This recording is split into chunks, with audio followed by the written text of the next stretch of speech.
Hello everyone, good day. Mag-update lang ko sa inyo karon para sa atong Place of Grace, July 17, 2025. You know what? God is really good. He is faithful. He truly provides for the vision He gave us.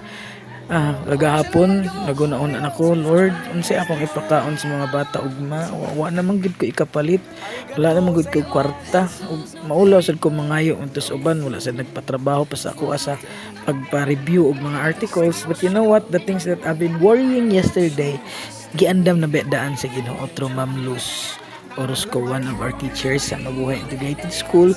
Nag-andam di siya sandwich akong ginauna, limited na kaayo pero ang gihatag sa Ginoo overwhelming kaayo tungod kay daghan kay ang gi-prepare nila nga sandwich.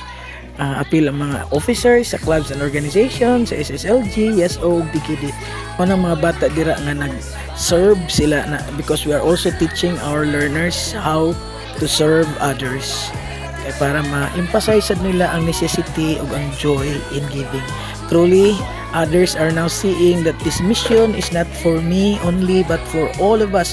Bisan pa kadtong uban ng mga eskwelahan, pwede sad mo maghimo ani nga program wherein you will prepare, you can prepare snacks for those who have nothing, na sila makaon sa recess, and you just don't know the joy nga atong bation once makahatag ta. I pray God bless us.